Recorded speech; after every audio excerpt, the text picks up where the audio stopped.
Vamos lá. Primeiro, salvar as federais, cobrar uma mensalidade ou outras cobranças de alunos mais ricos não é a salvação para elas, não, de forma alguma. Sem sombra de dúvida, o ensino público, o ensino superior no Brasil demandará, como já demanda e já demanda no mundo inteiro, investimentos sim da autoridade pública, do setor público do governo. É assim na Europa, na Inglaterra, nos Estados Unidos. Em todas elas há investimentos públicos para fazer a pesquisa e para fazer centros de excelência.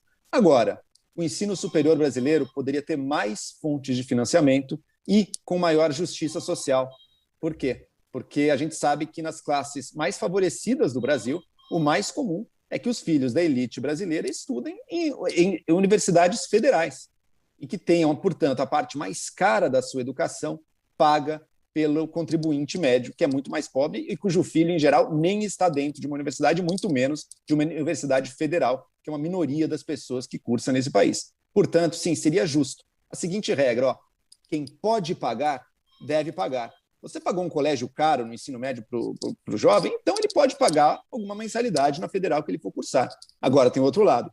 Ninguém perde vaga por não ter capacidade de pagar. Esse lado é importantíssimo, porque senão você quebra qualquer inclusividade que possa ter no ensino superior. Agora, quem pudesse pagar, deveria pagar, sem dúvida. Ajudaria talvez com 10%, talvez até 20% do orçamento. Não salva ninguém, mas seria uma grande ajuda. E sou a favor de ir além também. Você tem carro, você vai de carro para a sua universidade federal, você para ali, por que não cobrar o estacionamento? Veja só, se a pessoa tem carro, ela não está passando fome, concorda? Ela pode sim e deveria contribuir com a manutenção da sua instituição. Você concorda ou discorda, Sakamoto?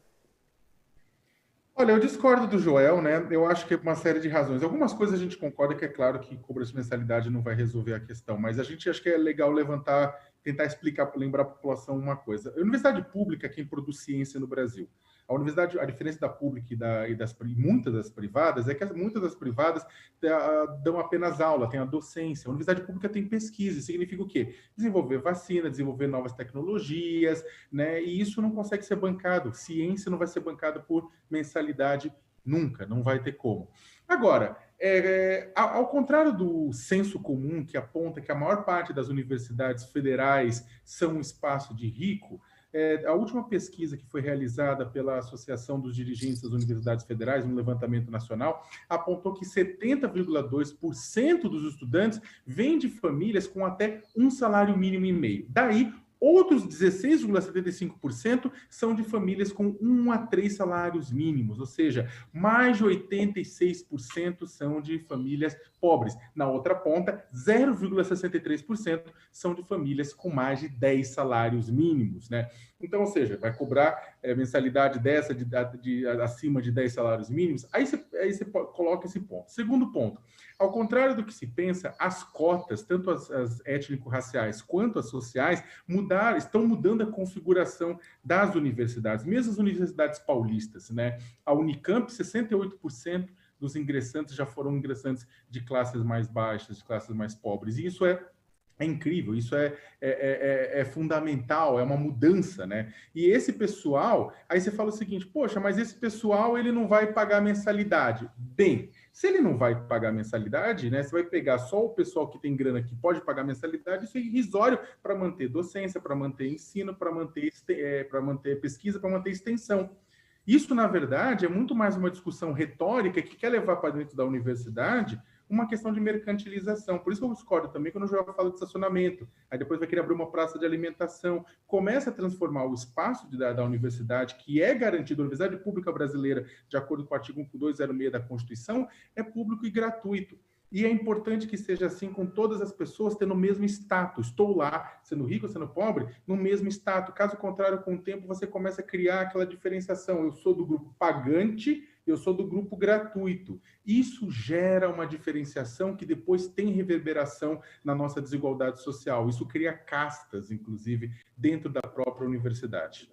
Sakamoto, vamos lá. Primeiro, os dados do IBGE. Existe uma pesquisa da Andifes, que, se eu não me engano, é a fonte dos seus, mas que é muito questionada. Dados do IBGE de 2015, 35% dos estudantes de universidades vêm dos 20% mais ricos da população. Então, quer dizer, existe uma fatia... Universidade pública, ou seja, existe uma fatia relevante, sim. É só pegar a USP aqui em São Paulo, no caso não é federal, mas é uma universidade pública. onde vão os filhos da elite de São Paulo? Olha, uma boa parte vai justamente para a USP, poderia estar pagando, sim, mensalidade, ajudaria a manter e ainda teria um papel redistributivo. A gente sabe que no Brasil, infelizmente, quem ocupa as classes mais altas acaba até pagando menos imposto e tem diversos serviços gratuitos. Abate do imposto de renda, inclusive a educação privada dos filhos, e depois a universidade federal ou pública, quando coloca seus filhos, também não paga. Por isso, no fundo, nesse ponto específico, Sakamoto, eu estou do lado de ninguém mais, ninguém menos que Marx. Marx dizia, se tiver universidade gratuita, então os filhos da burguesia serão pagos pelo proletariado. É isso que acaba acontecendo em grande parte. Lembrando que, sim, tem que manter. Quem não pode pagar, não é para pagar mesmo. É o que fazem os centros de excelência no mundo inteiro. Estados Unidos, Inglaterra, ali a universidade ela é pública, ela é estatal, mas ela é paga e isso não impede que quem não tenha condições também possa estudar lá. Isso ajuda ela a se financiar, inclusive, melhor. Mas só um ponto, Sakamoto, que você mesmo levantou e eu acho que o Joel não respondeu, da diferenciação que vai ocorrer se uma parte pagar e outra não pagar. Se quem chega de carro vai pagar o estacionamento, essa diferenciação entre os pagantes e os não pagantes. Só responde a isso, que eu acho que é um ponto importante que o Sakamoto levantou. Vamos lá, Fabíola, se você já tem o privilégio de chegar de carro enquanto o outro chega de ônibus, é nada mais justo que sim, você pague um pouco para usar o espaço da universidade que o seu carro está ocupando e que você pague por isso. Não tem nada de mais natural e mais justo. Já existem em universidades privadas pessoas que estudam com bolsa, isso também já existe e não. Eu estudei, tive colegas com bolsa, isso não cria diferenciação nenhuma entre os estudantes. Então, Joel, por partes, quando eu estou falando da diferenciação, não estou falando só do estacionamento, estou falando da própria universidade, né? Você está falando da própria universidade, do acesso à universidade, de ter um grupo que é pago e ter um grupo que não é pago. Outra coisa, na Europa, inclusive na Alemanha onde Marx cresceu, você tem um estado de bem-estar social, da mesma forma que na França ou na Inglaterra, que garante que a qualidade de vida seja boa, que o ensino médio, que o ensino fundamental sejam bons, que o acesso à saúde, que o acesso a transporte, que o acesso à alimentação sejam bons e de qualidade. Nesse sentido, não há um problema em você não garantir um espaço, uma abertura para a universidade. Agora, considerando que o Brasil, e com toda a nossa desigualdade, é necessário que a universidade seja um espaço de distribuição, um espaço de isonomia, um espaço de iguais, exatamente para tentar compensar e para tentar transformar o restante. Um outro ponto é o seguinte, essa pesquisa da Andifes é uma pesquisa importante. Você colocou universidade pública, eu estou falando das federais, são dois números diferentes. A gente tem a tendência, e minha alma mater é a USP, eu fiz graduação, mestrado e doutorado, depois fui dar aula na USP. E eu sei o quanto a USP é uma ilha de excelência, mas também é uma ilha, literalmente. As universidades federais no Brasil são uma coisa muito mais plural do que é a Universidade de São Paulo.